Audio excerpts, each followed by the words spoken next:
Hello, I'm Richard Dennison, your Board of Trustees President and District 4 Trustee. It is my pleasure to welcome those of you who are tuned in online to SECO Energy's 84th annual meeting and our third virtual meeting. SECO Energy's bylaws and Florida statute require electric cooperatives to hold an annual meeting. However, as a company that provides essential services to our members, we continue to exercise caution with large gatherings. I also want to emphasize that other considerations in addition to possible health risks played a part in the decision. It's important to explain that SECO Energy continues to be one of the largest and fastest growing cooperatives in the state and in the nation. Holding an in-person annual meeting had already become challenging even before COVID entered our lives in 2020.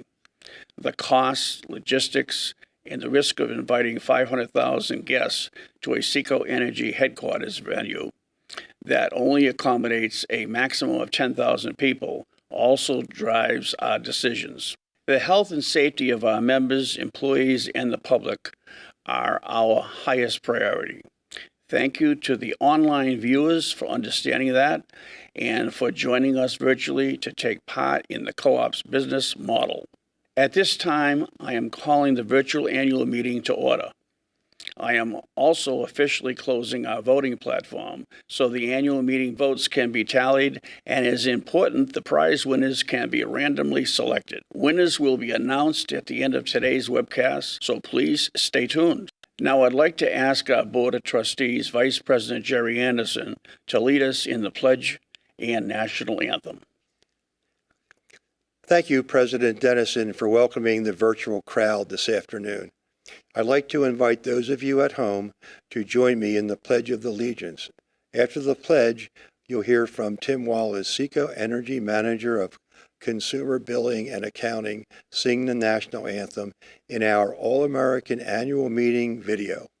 Please join me now in the pledge. I pledge allegiance to the flag of the United States of America and to the republic for which it stands, one nation, under God, indivisible, with liberty and justice for all.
Good afternoon. I'm Catherine Gloria, SECO Energy's Vice President of Corporate Communications and Energy Services. Would you please join me for the invocation? Heavenly Father, thank you for bringing us together on this special day of camaraderie and fellowship with our employees, our Board of Trustees, and the members throughout the communities we serve. We ask that you bless this event and the safety of our employees who work in an inherently dangerous industry. Thank you, Father, for giving us the wisdom to conduct our annual meeting today in an inclusive way that reaches so many of our members. We are grateful for your grace and blessings. Amen. It's my pleasure to introduce the full Board of Trustees, our trustee-elect from District 5, our attorney, and our CEO. You've already met our President and District 4 trustee, Richard Dennison, who brought the meeting to order. You've also met Board Vice President and District 3 Trustee Jerry Anderson, who led us in the pledge a few minutes ago. District 2 Trustee and Secretary-Treasurer Joyce Anderson is with us and will serve in the role of certifying the official 2022 annual meeting notice. District 1 Trustee Scott Boyette, serving in the southeast part of our service territory, is here with us this afternoon as well. District 6 Trustee Mike Muffett, serving in the central part of our service territory, joins us today. District 7 Trustee Joseph Kuziak, serving in the far northwest part of our territory, also joins our webcast. District 8 Trustee Bill James joins us today and represents membership from the central part of Lake County. District 9 Trustee Morgan Hatfield was elected to the board last year, and she joins us this afternoon. We are still saddened by the recent passing of District 5 Trustee Mr. Ray Vick. We again extend our sincere condolences to his family. During a February meeting in District 5, Ms. Shannon Wright was elected and will attend her first official board meeting on Monday. We welcome her to the SECO Energy family. I'd also like to introduce you to our cooperative attorney, Mr. Scott Gherkin, who is here today to certify the ballot count of those who voted on annual meeting business. And it's my pleasure to introduce SECO Energy's new CEO, Mr. Curtis Wynn. Mr. Wynn previously served as president and CEO of Roanoke Electric Cooperative in North Carolina for more than 24 years before coming to SECO Energy in December.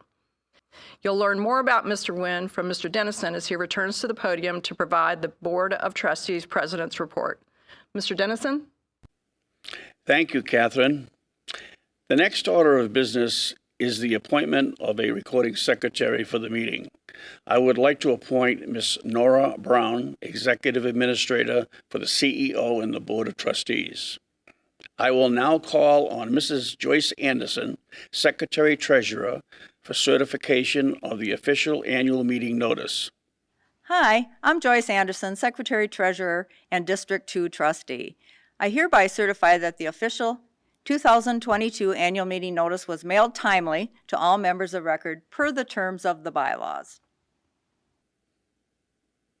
Thank you again for joining us virtually today. As I mentioned previously, Florida cooperatives are required by statute to hold an annual meeting. We are also required to achieve a quorum to conduct official business. With the help of our bylaw revisions that you, the members, passed several years ago, achieving a quorum is now more efficient and inclusive. We can now count on member participation in voting on annual meeting business, either electronically, by phone, in person, or by mail as part of the quorum. I'm happy to announce that member voting participation has indeed helped us achieve a quorum this year. Thank you so much to all of you who cast a vote this year. Every member who voted is entered in the prize drawing, so stay tuned until the end of the meeting to view the list of winners. On behalf of the entire SECO board, I want to thank you for your membership. Our 9-member Board of Trustees is elected by you. The board sets the policies and approves the budget that guide your cooperative. Our new CEO, Curtis Wynn, along with his senior staff, manages the cooperative under these policies. Our goal as a nonprofit cooperative is to provide reliable, affordable, and innovative energy services to our members and communities. Today, our loyal annual meeting virtual crowd will hear from our new CEO, Curtis Wynn, as he provides a State of the Company address to the virtual membership. Mr. Wynn was hired by the board last year and joined us in December. His energy industry career is rooted in Florida. From 1981 to 1997, he worked at West Florida Electric Cooperative. His tenure culminated there as Vice President of Member Services, Information Technology, Marketing, and Economic Development. Mr. Wynn also served for 24 years as President and CEO of Roanoke Electric Cooperative in North Carolina, and recently made the move to SECO Energy in Florida. Mr. Wynn is married to his wife, Celine, and they have 3 grown children. He holds a Bachelor of Science degree in Business Administration and Management Information Systems from Troy University.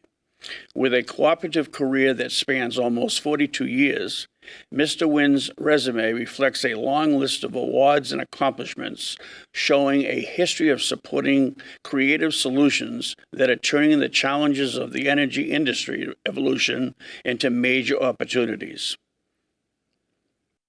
Service to other organizations is also an integral part of Mr. Wynn's cooperative career history.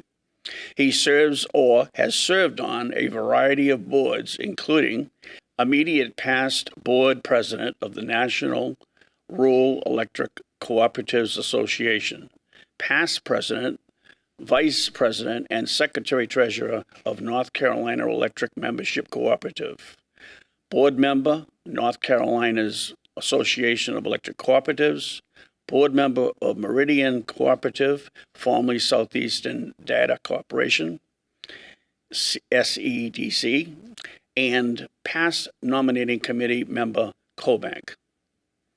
Most recently, Mr. Wynn was awarded the Clyde T. Ellis Award from the National Rural Electric Cooperative Association. This prestigious award honors those who have made exemplary contributions that promote the principles and progress of rural electrification and the development and use of natural resources. Mr. Wynn humbly credits his success to his family, his board, and former colleagues at Roanoke Electric, fellow NRECA directors, executives, and staff, and many friends across the cooperative network. He looks forward to leading SECO Energy in the future as one of the fastest growing electric cooperatives in the nation. It is my pleasure to introduce our CEO, Mr. Curtis Wynn.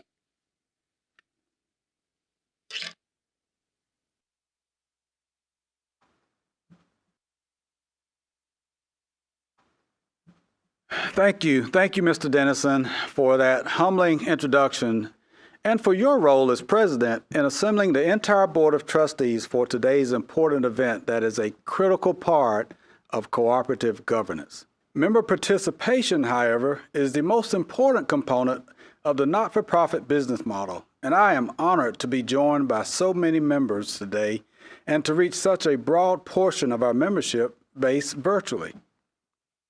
As Mr. Dennison stated, SECO serves more than 220,000 homes and businesses across Central Florida. SECO Energy was founded in 1938 as Sumter Electric Cooperative Incorporated, serving a few hundred homes in the Webster area. Today, 13,000 miles of underground and overhead lines serve 2,000 square miles of service territory across 7 counties. Clearly, SECO Energy has grown from a small rural electric cooperative into one of the largest, fastest growing not-for-profit utilities in the state and in the nation. I am joining this dynamic organization at an exciting but challenging time. Per recent U.S. Census data, nearly 250,000 people moved to Florida over the last 12 months. Many are retirees moving to the villages, but our growth is system-wide. Marion and Lake counties are experiencing exponential growth as well. SECO is committed to maintaining and upgrading its existing infrastructure that serves our current members, and we must also construct new electric infrastructure to fulfill new growth and development needs. With growth rates averaging nearly 40% in our 3 largest counties, we must have the following 5 elements in place to viably keep pace with the growth in SECO Energy service territory. Number 1, financial capacity. Number 2, SECO staffing. Number 3, stable contract labor to support SECO staff. Number 4, material and equipment supply chain consistency. And 5, competitive wholesale power costs. Now, I will touch on how our team is acknowledging and addressing these throughout my remarks today. Let's start with SECO's financial position, which is strong. But the growth and the major investments that come with the growth challenges our commitment to preserve reliable and affordable service. Florida is experiencing growth in the residential, commercial, and industrial sectors. With the number of residents and businesses moving to Florida, it is likely this expansion and growing demand for power will be our norm for a while. At year-end 2021, SECO Energy added 5,770 new meters, which brings out our total active meter or service count to 222,188. Last year, you and your fellow members consumed over 3.6 billion kilowatt hours of electric power. That is an increase of almost 40 million kilowatt hours compared to 2020. Now, to support the growth in our area and increasing demand for energy, our investment in facilities topped over $1 billion. This ongoing facilities investment averages over $6 million per month. We are relying on our three financing entities, USDA Rural Utility Services, the National Rural Utilities Cooperative Finance Corporation, and CoBank to ensure adequate access to low-cost capital that is needed to make these ongoing investments. SECO Energy, as well as other utilities, continue to deal with the supply chain constraints due to the pandemic aftermath. Now, such constraints were caused by periodic shortages of raw materials, labor shortages, shipping delays, and increased demand for utility products. The most challenging to procure are transformers, PVC pipe, meter boxes, and any equipment that relies on microchips. Our inventory planning went from just-in-time deliveries to get it while you can, which really changes our business model to operating around the available materials. Now, such constraints result in increased costs of inventory and price escalation beyond normal inflation. SECO Energy was able to absorb immediate cost increases without negatively impacting the members' rates in hopes of quick economic recovery. However, given the domestic and global events facing us today, such hope is fading. We must prepare to meet our business targets and member requests in an environment today that is much more challenging than it was a year ago. We are anticipating continuation of gradual increases in costs and supply chain interruptions. Ultimately, these factors, along with the increased costs of providing service, will result in our members paying more for their energy needs. SECO will strive, as we always do, to minimize such impact on our members to keep rates affordable and competitive with investor-owned utilities and municipalities. Without question, your electric service is supported by a large, robust, and well-maintained infrastructure that distributes power generated by our wholesale power provider, Seminole Electric Cooperative. In recent years, Seminole has taken steps to discontinue operating one of its coal units, replacing it with a natural gas facility. Seminole continues to operate its 2.2 megawatt community solar farm and is planning to add more renewable energy to its portfolio. With these strategies, or these strategic changes, I should say, Seminole's power production shifts dramatically away from 42% coal in 2020 to just 8% by 2024. Its use of natural gas increases from 28% in 2020 to 73% in 2024. Renewables are planned to double by 2024, but still only accounting for 8% of the electricity Seminole generates for SECO and its other 8 member cooperatives. Now, when these strategic operational and environmental decisions were made prior to 2020, the cost of operating coal-fired units was not as cost-effective as using natural gas to produce electricity, nor was it as environmentally effective. Today, we all know that domestic and global events and the resulting economics have driven energy prices up. Oil prices have been on the rise since early 2021, and you are paying significantly more at the pump as a result. I just spoke about Seminole's shift to a larger portion of its portfolio generating from natural gas. Regrettably, the natural gas market is affected similar to the oil market. The Energy Information Administration estimates that the wholesale spot price of natural gas in 2022 will reach an 8-year high. Now that market volatility, fellow members, will affect the cost of Seminole's production of power and ultimately will reflect on your bills. Now, most of you who read SECO news and review your electric bill each month have seen a line item referred to as the PCA, or Power Cost Adjustment Factor. This calculation allows SECO to adjust for the rise and fall of fuel costs in real time without formally adjusting your rates.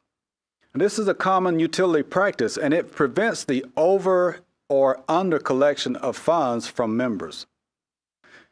So to put things in perspective, over the last 33 years, SECO's rates have risen just 30% or slightly less than 1% per year on average. According to the Energy Information Administration, the national average rate increase for electric utilities is 45%, 1.5% per year, which is over 0.5% more per year than ours. So as you can see, SECO has clearly remained competitive. Now that we've taken a historical look at SECO's rates, let's see how our current rates compare to those in our region. Today, SECO Energy's residential members pay $121 per 1,000 kilowatt hours. Comparatively, in the investor-owned world, Duke Energy consumers pay $145.11 per 1,000 kilowatt hours, and Gulf Power consumers in the Panhandle pay $151.61 per 1,000 kilowatt hours. Tampa Electric and Florida Power and Light are aligned closely at $117.89 and $117.57 respectively. In local municipal utilities, the city of Bushnell to our south is charging $121.65 per 1,000. And to the north, the city of Ocala is charging $120.64 per 1,000. SECO Energy is $5.76 per 1,000 kilowatt hours lower than the average Florida cooperative and $10.69 lower than the average Florida investor-owned utility.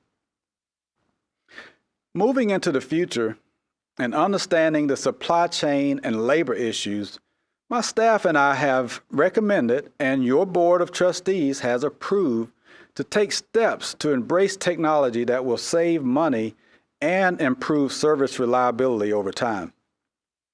We're one of a very few large, fast-growing utilities in the state, or in the nation for that matter, that has not deployed advanced metering infrastructure. We call it AMI. We're in the midst of 2 pilot projects to test the viability of deploying AMI on our system. As we move to the completion of these, we're now preparing to decide on a vendor with whom we will work to deploy the AMI technology that will help us improve our operations in a variety of ways. Currently, SECO pays contractors to read meters on the more than 220,000 homes and businesses across the 7 counties we serve. And because we don't currently have advanced metering infrastructure in place, many of our processes are manual and quite costly. With AMI, the projected savings are significant, with a total estimated annual savings of more than $8.5 million, with over $7.5 million of those dollars in savings coming from eliminating the high cost of manually dispatching trucks and contracted employees to read your meters every month, and reducing the time and cost that it takes to more quickly detect and restore power outages. As I mentioned, an AMI system allows SECO to identify outages instantaneously. Our response time will be faster, and you will enjoy more reliable service. Now, while reducing meter reading costs and outage restoration costs are huge, new AMI technology will yield significantly more benefits to SECO Energy and you, our members. Diagnosing high usage doesn't have to wait until your meter is read at the end of the billing cycle. You will be able to set usage thresholds that automatically notify you that your usage is above normal. If heat strips or emergency heat malfunctions or your water heater springs a leak and runs nonstop, you'll know immediately rather than waiting for a shockingly high electric bill to arrive. AMI systems are great detectors of meter tampering and theft of electric service. Now, when a nefarious person steals electric service, it is a loss to the entire organization, and all of our members share in that loss. With AMI, detecting theft is a tech-savvy process that begins with a notification alarm to our risk management group for investigation. Stopping thieves before losses accumulate saves employee time and saves stolen kilowatt hours that, again, are ultimately paid by all SECO members. Now, as you can see, just from these few examples, our investment in advanced metering infrastructure positions us well for the future. There are numerous other benefits that I will be sharing with you in the future as we launch and deploy this exciting new technology. The Sunshine State has the second highest number of EVs in the nation, about 60,000. California holds first place with just over 425,000. SECO's most recent residential demographic survey showed that 4% of our members already own an EV, and another 6% indicates plans to purchase an EV in the next few years. The latest Energy Information Administration report shows that electric and hybrid light-duty vehicles surpass more than 10% of all purchased. Studies reflect that converting certain fleet vehicles to electric models offers significant cost savings. SECO, in partnership with Seminole Electric, is conducting business cases on certain segments of our fleet to determine cost savings. Interest in EVs is growing, but we hear from members who are very concerned about charger availability, particularly during hurricane evacuations. SECO and the state must prepare for this potential dilemma, and we are closely monitoring federal funding that recently became available to assist. Florida's major highways could see 100 new fast chargers thanks to the Department of Energy. Florida's initial share of the $5 billion federal dollars to expand EV chargers nationwide was just over $29 million. That was the third most nationwide. SECO plans to be a part of this effort to expand the public EV charging network. For everyday commuters like you and me, switching to electric vehicles is a viable and increasingly popular action many are taking to lower mobility and vehicle maintenance costs. With SECO's plans to invest in advanced metering infrastructure, coupled with the trend towards more EV ownership, we are well positioned to gain an even greater return on the huge investments we're making in electric utility infrastructure. We plan to engage with you, our members who become EV owners, to provide incentives that will benefit you, that will benefit SECO Energy, as well as our cooperatively owned generation and transmission cooperative, Seminole Electric. With gas prices soaring, wouldn't it be nice to drive past the gas station to your home where you can plug into your own home-based EV charger? SECO is developing an EV home charging program that will offer incentives that will enable members to simply plug in and refuel your electric vehicle daily at your home at a much lower cost than you would pay at the gas station. Additionally, those costly oil changes and maintenance repairs will become one less financial burden on which members will need to spend their hard-earned dollars. The program will be ready to roll out later this year, so keep an eye on our website and SECO News for updates.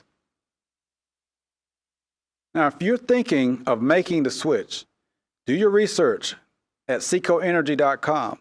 We offer fuel savings and CO2 reductions calculators and model finder tools right online. View our EV virtual showcase to see local Central Florida dealerships discuss features of their latest makes and models. We continue to innovate in other ways. Just this month, we launched a new interactive system improvement and reliability map. This new interactive tool, available on secoenergy.com, displays ongoing system improvement projects across our service area. Icons display the type of work in progress, the scheduled duration of the work, and other details such as planned outages for crews to work safely. System expansion projects are also displayed. This includes new substations, new communications towers, and major facility upgrades that are built to increase reliability and meet the demand for safe, affordable power. Storm Center is our outage and communications platform that is available 24 hours a day, 7 days a week to report power outages, to check the status of a current outage, and report area light issues. If an outage is detected at your location, Storm Center will proactively notify you by email, text, or voice message, or all three. The preferences also allow you to set personal do not disturb times so that a random middle-of-the-night outage doesn't disrupt your sleep. So visit secoenergy.com and choose Storm Center on the top right menu. Now is a good time to remind you that Atlantic hurricane season is on the horizon. SECO Energy is storm ready and prepared for the upcoming hurricane season that begins June 1st. It is too soon to predict what the 2022 hurricane season has in store for Central Florida. Well, we will know more once the pre-hurricane season tropical forecast is released in early April. I urge you and your family to be prepared. The last 7 hurricane seasons, a hurricane or two have formed in May, before the official start of hurricane season. If you need help putting together your emergency essentials, our Hurricane Handbook is available online and in our 5 member service centers.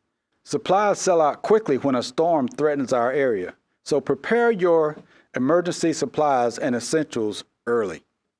If a major hurricane heads our way and causes massive damage with extended power outages, we activate our emergency response plan. Part of our emergency response is our daily restoration plan map, and that is on secoenergy.com. The map is updated daily during major outage events to show where crews will be working the next day. This helps members estimate when to reasonably expect service restoration after a large system-wide outage with widespread damage. Members' interest in renewable energy, particularly solar power, remains high. SECO is a resource for members who want to reduce their utility-supplied power by investing in their own solar systems.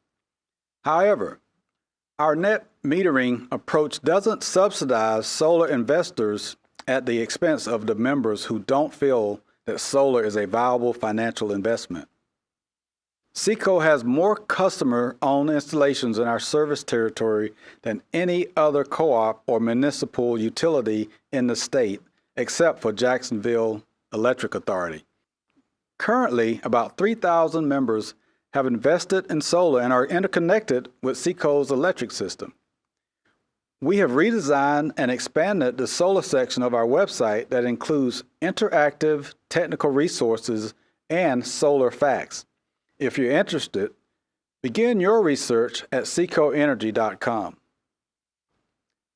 In 2015, 2016, and 2017, SECO Energy was honored to receive 3 J.D. Power Awards for customer satisfaction.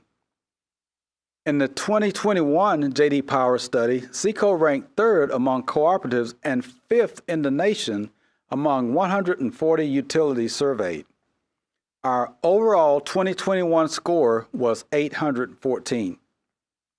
Historically, our 2021 score of 814 is the second highest score SECO has received in the last decade. One of our first recorded scores was 700 in 2013. We rose to 749 to win our first J.D. Power medallion in 2015.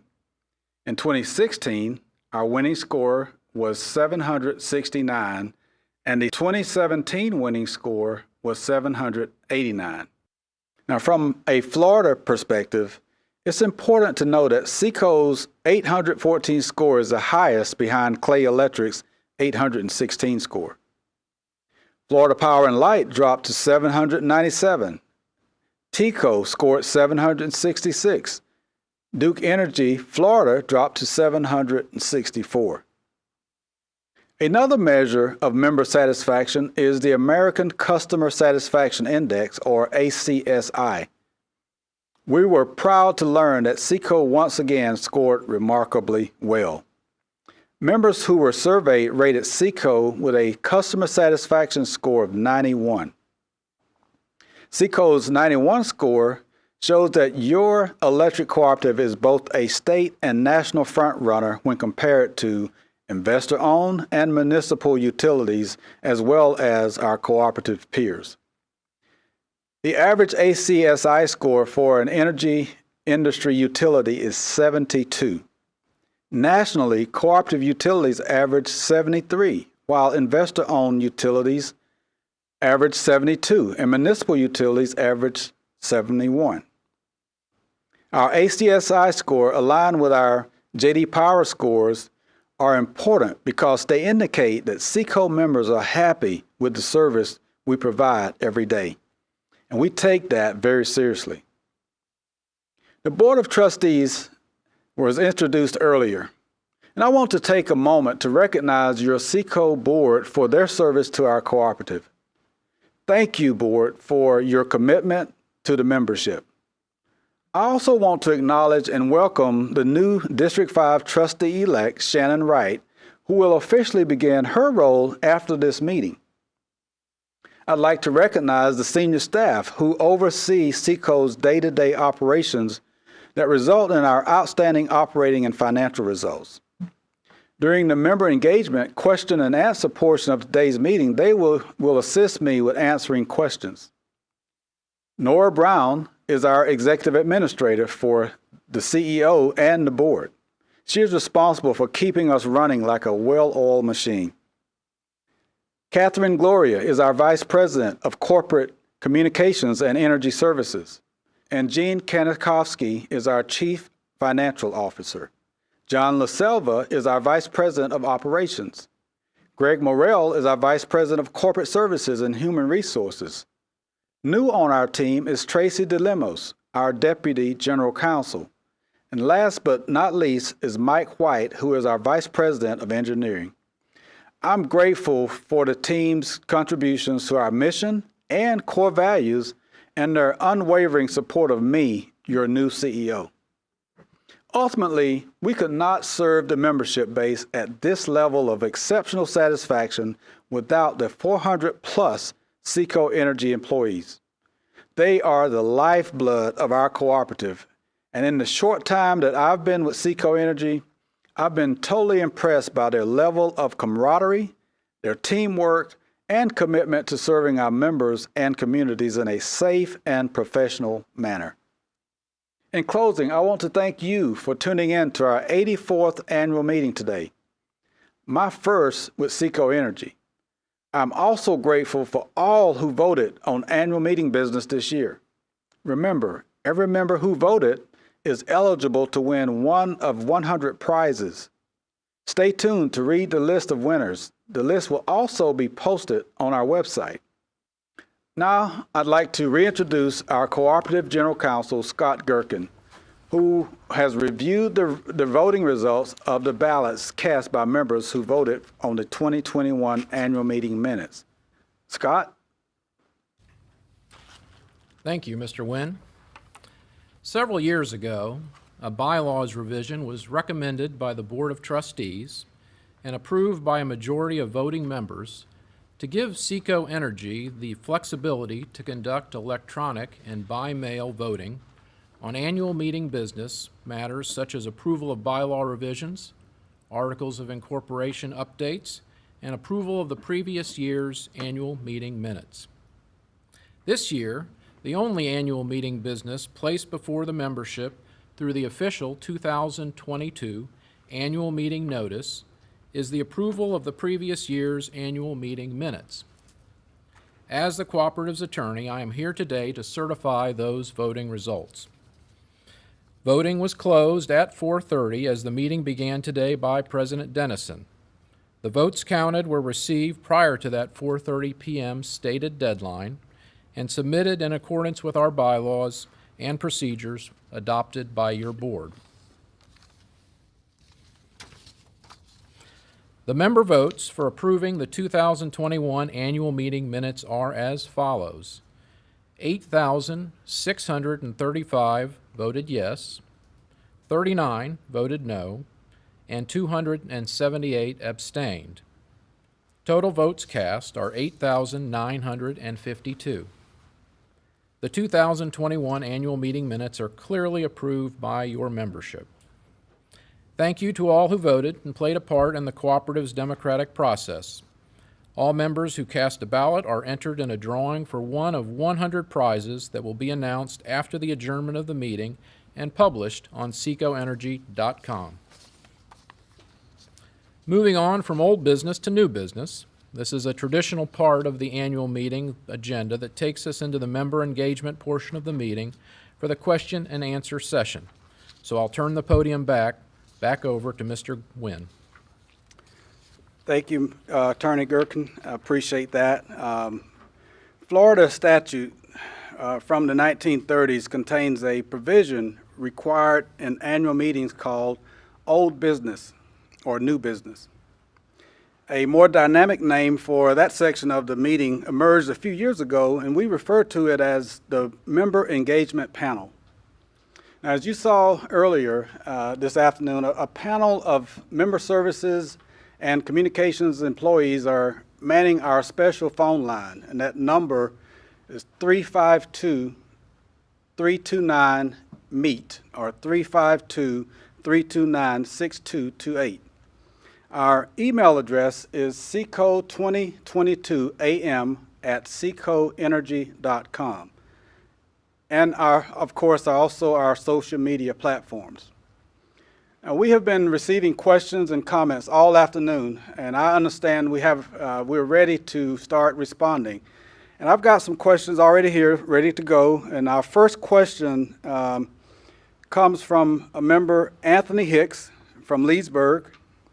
And the question or comment is, will SECO develop solar or wind farms, and are there renewable resources available that can be acquired to offset or reduce reliance on fossil fuel sources? Now, Mr. Hicks, if you're there, SECO is currently not developing solar or wind, and these are not on our system. And our first option is always to work with Seminole Electric, our wholesale power supplier. We work with them to develop these types of renewable resources. However, there might be a time or an opportunity in the future that SECO Energy decides to develop our own farms, but right now that is not in our immediate plans. Very good question. The next one, part B from Mr. Hicks. This is dealing with SECO's renewable strategy overall.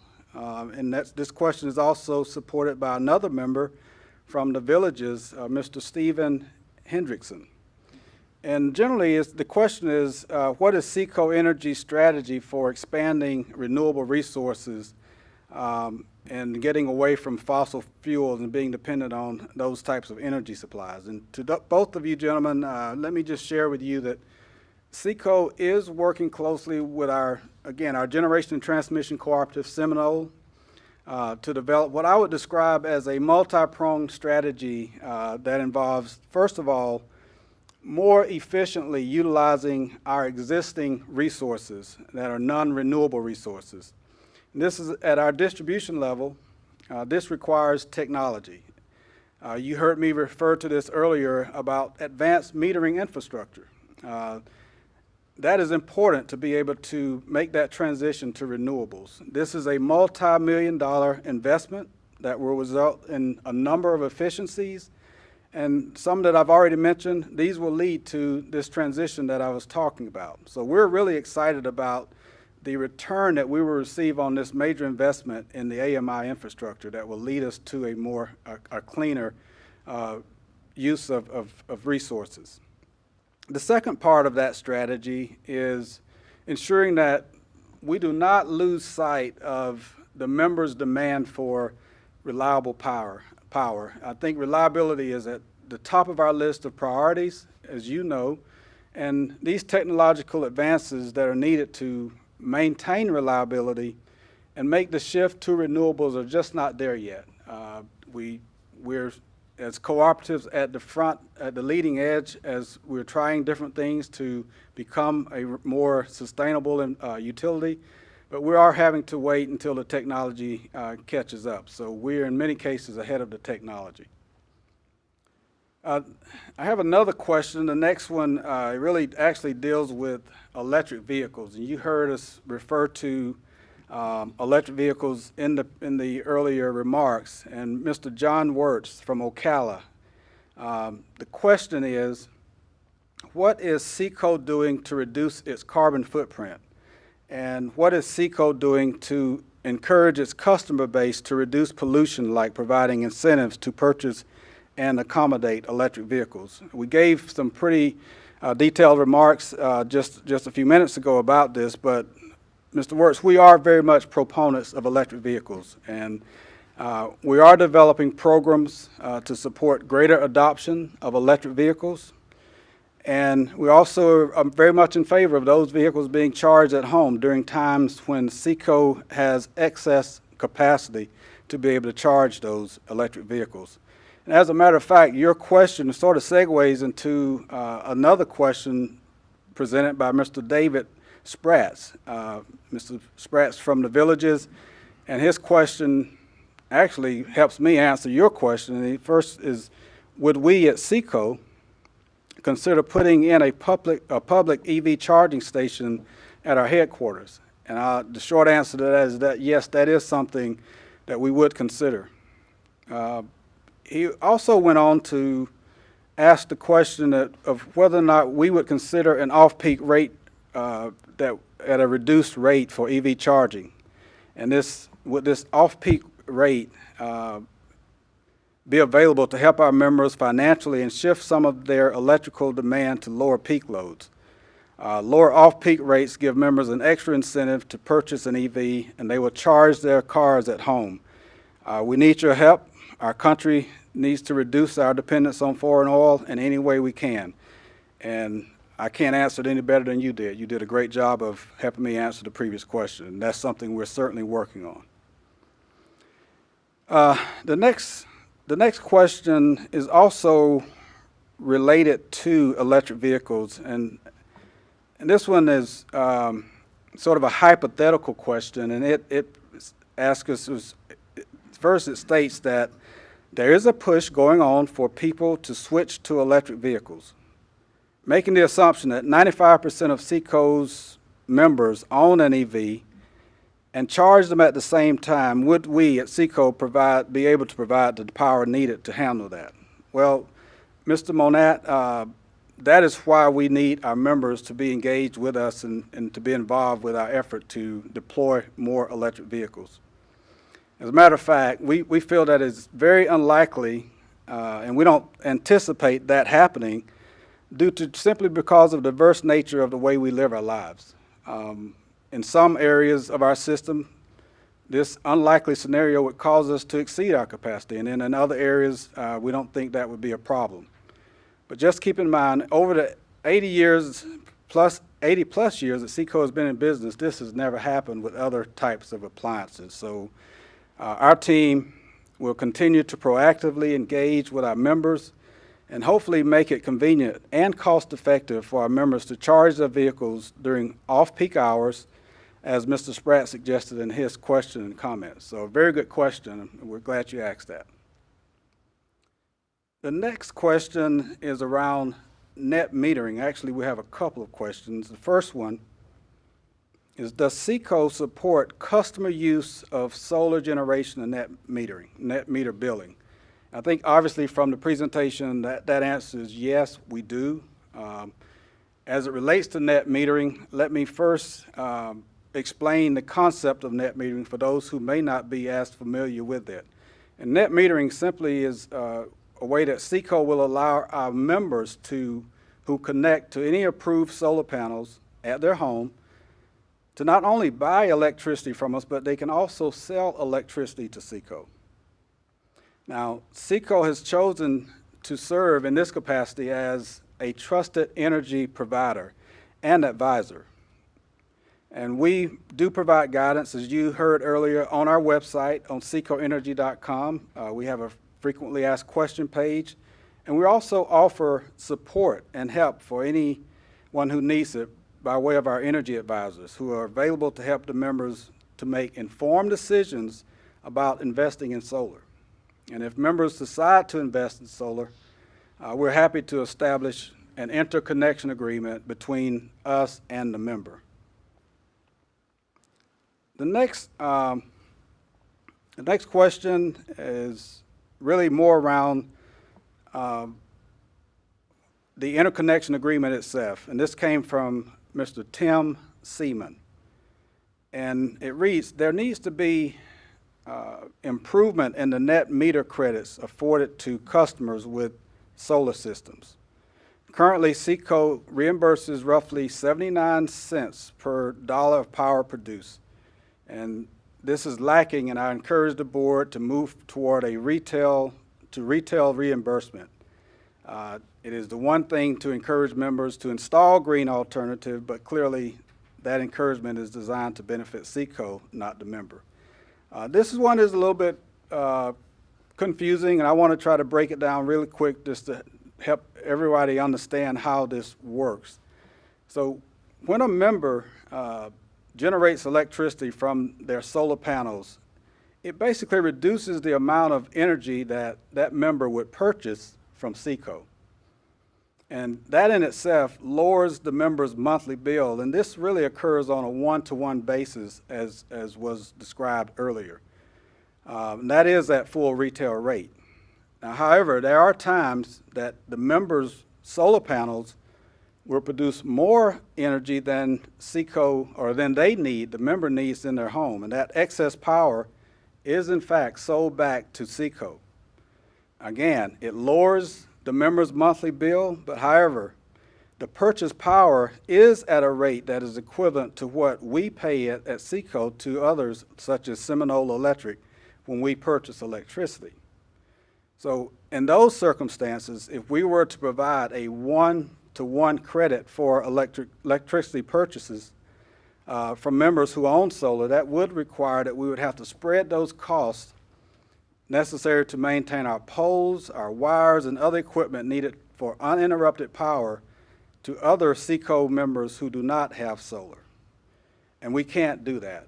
Now, hopefully that helps. If not, and we're happy to speak more in detail about that, but that kind of gives you an idea of why we do it the way we do it.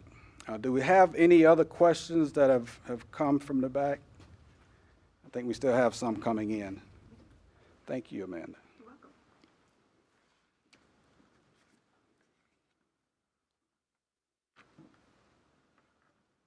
Okay, the first one, it comes from member Fred Lip from Mount Dora and Rowena Kingsley from Inverness. And the message is, in question, what has SECO done to protect itself from cyber attacks? So I'm going to call on our CFO, Gene Kanakowski, to to help us with that question. So, Gene, I'll turn it to you. Yes, thank you, sir. Cybersecurity is a very important topic for SECO, and we've taken a very proactive stance on cybersecurity many years ago, and we're continuously improving our defenses and monitoring SECO for any incoming attacks. SECO board, your board, authorized the multi-year investment in the human, hardware, and software resources for that very same reason. Currently, we are monitoring situation in Europe. We are concerned and preparing for any potential contingencies. I cannot discuss the details, obviously, for the security reasons. I just wanted to assure you that we are meeting and exceeding the industry standards, even those that are established by the industry experts. So at this point, I think we're in pretty good shape. Again, I cannot get into all the details. Thank you, Gene. Thank you. Thank you. Okay, we have another question from the audience. This comes from Sharon Salcido from Leesburg. And the question is, what preventative plans do you have for the upcoming hurricane season? We try our best not to have these forums without bringing up our Vice President of Operations, Mr. John LaSelva, to come and give us some remarks about that. This is the guy who takes care of that, so we'll turn to John for that. That's a difficult one because we can't prevent a hurricane. I wish I could, but we can surely respond to one. So as Mr. Wynn stated in his earlier remarks, we are storm ready. We have an emergency response plan that is tried and true. We've used it for many years to respond to many emergencies. For a hurricane, that plan assesses damage or projects damage based on the size of the hurricane, how long it'll impact our area, and we, based on those damage estimates, we secure outside resources and set a clear restoration plan based on all those predetermined assessments. After it hits, obviously, we have a restoration plan that focuses on hospitals, emergency centers, clinics, shelters, and then on to individual member homes. Our goal in every hurricane is to restore service within 72 hours. That's our state guideline, and we surely try to do that. Some major hurricanes, we can't meet that. But hurricanes aren't the only thing that impact our area, Mr. Wynn, as you know. So on the 12th, we had a tornado that went through Marion County. We used the emergency response plan for that. And just this week, earlier this week, we had a brush fire in Webster, and we used a scaled-down version of plan for restoration there, too. So thank you for the question. Awesome question. Everybody's concerned with disasters in Florida. Thank you, John. Thank you. Amanda, any other questions? We've had quite a few. We will continue to move on with the program. There's an exciting part of the program that's coming up with our exciting door prizes, and I just want to end it, if we don't have any more immediate, if we did have some that came in that we might not have gotten to, we would be happy to respond to the other questions that we didn't have enough time to respond to at this time. But let me end it by just saying thank you to all of the members who joined us virtually this afternoon, and to the employees and the Board of Trustees who made this event a very huge success. And I'd like to also thank everyone who's been very attentive online and patiently watching us as we've gone through our virtual annual meeting this year. Now, we have some official business. At this time, we're going to go through our adjournment of the meeting. And I'm going to call on Mr. Dennison, to seek President Dennison, if you would offer a motion for adjournment. So moved. Is there a second? I'll second. Thank you, Vice President Anderson. We do have a motion and a second. All in favor? Aye. The ayes have it. The motion carries, and we are officially adjourned. Thank you once again.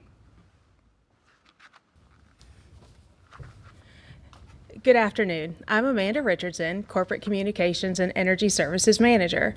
We're giving away 100 great prizes this afternoon. All members who voted on annual meeting business, which was the approval of the 2021 annual meeting minutes, were placed in a random drawing. Winners' names were electronically drawn this afternoon when voting officially closed. Here are the winners, which will be posted to secoenergy.com. Thank you again for joining us today.